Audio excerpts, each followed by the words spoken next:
welcome back. Part 2 of our Connected Conversations, and today we're here with Paul McLean. Hello, Paul. Paul is a friend of mine. He is a really fascinating character, and he's been on a brilliant journey over the last few years. Paul, your life changed radically in June 2016. Tell us a little bit more about what happened. I went to. I was sitting downstairs watching something on TV, and I was talking to my wife about how you can use videos, basically this kind of stuff, to tell parts of a new story. And I was trying to show her something that was on the TV, and I went to lift up my phone, and I couldn't move my right hand side. Initially, I just thought I'd hurt my arm, and I was speaking to my wife, and there was no reply. And I think in about a second, I had a massive stroke, and pretty much lost all my body and the ability to use it properly. It kind of went from being a normal kind of person to pretty much not a normal person anymore. Tell us a little bit more about how your life looked before and then how it looked after. Before then, I was I used to be an actor. I used to do plays and films and stuff like that there, and I gave all that up to become a teacher in 2010. Teaching English and drama, and I absolutely loved it. Loved being involved with it and working with kids in school. I was a secondary school teacher, actually in Brownlow when I had the stroke. I loved it. I love being in helping kids know a little bit more about drama and English. Let them understand parts of it that they hadn't thought about it. Teaching poetry by using hip hop and rap and things like that there to explain how to make a poem work. I was a really big guy. I was about prior to the stroke I was about 35 stone. I always had a big beard, even though it has been trimmed right now. Just a happy enough guy. Bit grubby sometimes, but a nice enough person. And then after the stroke, life changed. Your brain kind of shuts down. It's like when a computer doesn't work properly and you have to turn it off and turn it back on again. When you turn it back on, it has to kind of get all the programs back in order. And I had on the left hand side of your brain, there's an area that actually is where you do all of your communication. So where you listen, where you understand, where you read, you write, all that there was completely blocked up and kind of destroyed inside your head. But because your brain has been damaged in such a way, you lose the ability to use your body at the same time. So the left hand side of your brain looks after the right hand side of your body, and I was paralyzed on my right hand side. I started once the stroke had happened, my brain started to really shut down. I started to lose part of my left hand side, and they say that is that's your body completely turn itself off, and most people at that point would either find themselves on their way to a wooden box. Luckily I was lucky enough that didn't happen to me. I was brought to the Royal instead of Craigavon, and a guy was coming in to pick something up from his office, a neuroradiologist, and they give him my CT scans, and he says, open up the cat lab, we need to go into his brain because he's not going to be here in about 20 minutes. And he was very good. He went in my brain, took out a massive clot in one go, and just kind of saved my life. And we're all very grateful that you're still here. I just realised, I don't know, sometimes Ben would be really mean to me sometimes, but So you sit here now talking to me, perfectly able, capable. I assume you've made a full recovery without any problems along the way. Well, initially I couldn't understand what people were saying to me, and I I couldn't speak. So I basically had to learn how to walk, talk, read, and write from a get go. It's kind of like going back to being a baby and getting it all again. I kind of learned how to stumble around a wee bit more, but I couldn't really control my right hand side, so it was hard to kind of keep your balance and stuff. Which I kind of still have, but I'm more aware of what's going on. The understanding people, I've kind of got better, but I have controls over how I do that. So the fact that I was going to be having a conversation with you today, I knew to not have conversations during the day. So I'm not using my brain in that way, because it does get that tired. The way to speak starts to go a bit slurry.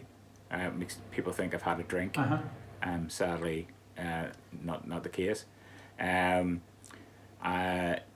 to start with, I had to learn how to walk and then talk and listen. I had to learn both those parts out. Reading, I'm actually in technically my wife's office at home, and there's books up there that I own, and they're hidden by hats and pictures and stuff like that there, because I really don't understand what it is that they mean. It's like looking at it's like bringing somebody to Japan and telling them to read everything in Japan and understand it really quickly, but they've probably never even looked at the words at all. But they might see certain words that they do understand. Like I can see something right now that says office archive, but then I've been looking at this for a long period of time. Right, it's right behind the computer. And I understand that, and I understand what it is, but there's other things in here that I don't really understand what they're saying. I can see parts of the words that are there, but I don't understand it. I think it's called the contents. So it's about how aphasia, which is what I have, been left with this thing called aphasia, and it's almost like a version of dyslexia, but it's not in the same way, because there's times I can see it and understand it, and times it completely goes the next day. So it's a weird struggle, but at least I didn't die. And in terms of overcoming that, is it a case of you sit and wait and hope, or is there a process that you go through, or is it a case of relearning, or how does that look? Well, I had to learn. I basically, because you had to learn how to communicate with people, that uses a lot of your brain in a certain way. And before, my reading had got better, or my ability to read had got better, but I couldn't speak and I couldn't understand what people were saying. And then the speech and language therapist that I was with knew that was more important to me, and I think I made it very obvious that was the most important thing for me, and I managed to change to just looking to get my speech sorted out and understand what people were saying sorted out. So that was the main thing that I looked at, because I kind of knew that I can use computers in certain ways. So I can use the computer to read a text message, and I can speak back to a computer, and the same with the phone. You can get it to read to you and read it back again, which is why I always seem to have headphones all the time, because I cheat whenever I'm out and about. So I think you really, really looked at it, and you really kind of focused on learning how to read and write again. I also can't write properly. If somebody's giving me a lot of information in one go, I would be trying to communicate on the first word, and I can't write it down. For example, working in a coffee shop, and someone said they want a cappuccino, a latte, americano, and all of these things. I'm still trying to put down cappuccino, but I've lost the next part. I don't know what the next part was, and next part, and then I would have to come up and try and write it all down. I think that it is. It's hard when people are looking at you, or it's hard when you have a reason to try and get the information down. But you mentioned the coffee shop there, and we worked together for a few weeks and months in Love Coffee when it was open. And throughout that time, as I got to know you again, having known you before, it struck me that you were always upbeat, always happy, always positive. How did you manage to stay so positive through what must have been a really difficult time? I didn't die. It's a kind of a weird thing to say. There was a chance that um, everything was being turned off, and in my head I knew that that was what it was. It was turn off all the lights in the house before you lock up and leave, and it was I can kind of feel it happening. Um, I knew afterwards by talking to the surgeon who saved my life, Ian Rennie, and I've met him a couple of times, and other people like a paramedic and whatnot. I know how close I was. I had a 10% chance of coming through the procedure. And at that point, it wasn't like you came through it and you're finished, that you sorted out. But the fact that I came through all of that there, it kind of turned something on in my head of right, life is to live, and life is something you have to do positively. Positive. What's the word? Positively. Come on, Ben. Positively. And yeah, so you just, even making a mistake, I don't care. It's like, well, ask someone, get them to tell you what it is, and you move on.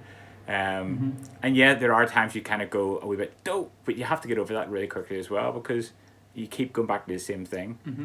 You are getting better. You are making things a little bit better for you, and you're something good happened, and now you have to make that. Have you ever heard of pay it forward? That Yes. idea of somebody does something for you and then you do it on. It's that kind of thing. This person did all this stuff to make sure that I'm still here. So then I try and do the same thing in other ways. And yeah, you just try and make it as happy as you can. Even in the stuff that's going on around us right now. Yeah, you still have to find your way to make things forward, and yeah, let's just kind of be smile and get out there. And if you were, obviously, anybody listening to this or watching this at the minute won't have gone through the anywhere near the extent of loss that you have, but it has still been a difficult year for a lot of people. Have you got any tips for anybody at home for just overcoming the sort of the difficult times along the way? Don't plan your head. It sounds like a weird thing to do, but don't plan your head. Because everything then becomes a bit of a challenge that you can do, and it takes time. And if you're locked in your house, you get up in the morning and you know you're going to have your breakfast. So right, what am I going to have for my breakfast? And you make a great breakfast happen, and that's something that you've done. And then it's like, right, well, what do I do the next part of the day? And do it in small parts. And then it feels like you've always done something that's a challenge. Yesterday, we were moving things around the house. We've moved into a house nearly 2 years ago, and we still haven't properly moved into the house. And we've loads of boxes. And I went in to find one thing. I actually went in to find a bit of paint. And somehow we ended up spending our entire time, instead of doing the paint thing, which in the end I actually don't think we actually found it. We didn't even think to, I'm thinking about it, we didn't actually find the can of paint. It was a weird thing. But we did redo the garage. So the garage is now empty, right? But all the stuff that was in the garage has been moved around the house to move into the attic or move into the right houses and stuff like that, right part of the house. I didn't go, right, well today I will get up and I will do that. Because it was, the next thing was, right, what am I going to do? And for me, the first thing I do now is I get up and I go for a walk, but do it for myself, push myself a little bit further for me, and then do family things as well. So it's just a way to make things that little bit better about what is happening, but in small things and in a weird situation, but looking after yourself at the same time. And you can. We are going to run out of time, but give me in 30 seconds the reason why you went on the Camino. And then you mentioned one statement earlier on about bad things and them not being the end. So if you could enlighten us a little bit on each of those, that'd be great. The Camino de Santiago, yeah. So I walked from the bottom of France over to the west of Spain, across the top, And the reason I did that was simply because there was a time where they told me I was going to be in a wheelchair the rest of my life because I couldn't walk properly, and I wouldn't be able to do it. And I just thought to myself, no, that's not going to happen. And at the same time, a friend of mine was in Spain doing the exact same walk, and he was sending me messages every day, videos every single day, and I just thought to myself, no, I'm going to do that. And that was it. The idea was to do that, to prove to people that you can make good things happen if you try your hard to do it. It can be really hard, but you can do it. Simple as that. And you covered how big a distance?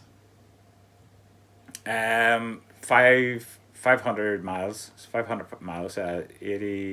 800 kilometers. So yeah. For a gentleman miles. who was at one stage 35 stone, did you tell us, and told he would never walk again and would probably die?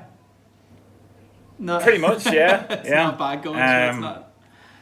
Yeah, you do a wee bit, make things a wee bit happier, yeah.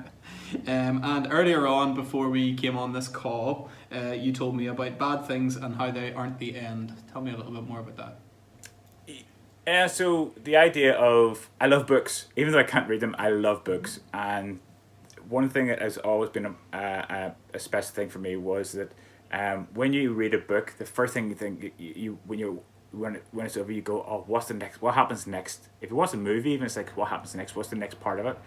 And it's the idea that everything that you do isn't the end of a story.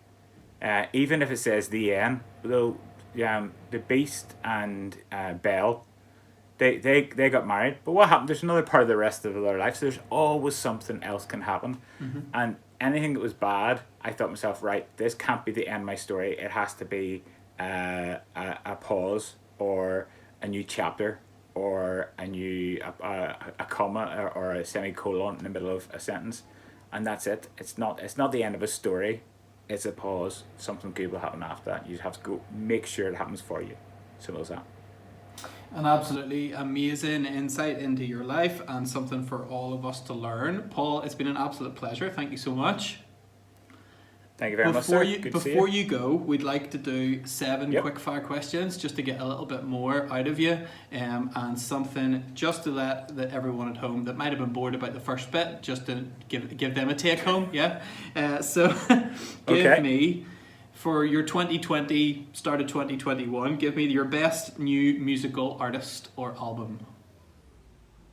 Dave McKendry, this guy. And you get it on Amazon and or not Amazon. What do you call that thing? Spotify and Apple and Amazon have a music as well, so you can have that one too. Yep. Give me your current Netflix binge. I actually don't have one. Believe it or not, I haven't actually been using it at all for anything. But a really, really good one, if you get a chance to do it, is Arrow. It's really, really funny. You'll laugh your way through it because it's so ridiculous, but it's good fun. Awesome. Current podcast? The Bugle. Politics in Northern Ireland was absolutely hilarious. Not Northern Ireland, in UK and America, and it's comedians around the world that are doing it. It's very, very funny. So The Bugle, get it. It's really, really good. Amazing. The thing that you've practiced the most over lockdown, some sort of new skill? Looking after my son. Nappies. Yeah. Love that. And a boredom killer? Boredom killer. It's a simple a thing on the phone you can get called Homescape. It's silly things. You move things around and get. Is this like interior design? Yeah, it's a weird thing, but it's funny. Love it. And you are currently somewhere near Marilyn, so tell us your current best walk near you. Up the Steps Road until you see where it says where the golf place is. Follow up that way on the main road there and come back down again back into Marilyn. And if you really, really want, there's bad coffee. Sorry, bad coffee, but it's coffee in the centre at the bottom of the street. It's not bad, it's a bit cheap, that's all. There you go. Telling us where to stop for snacks. Stop for snacks. Okay, we're gonna call it there.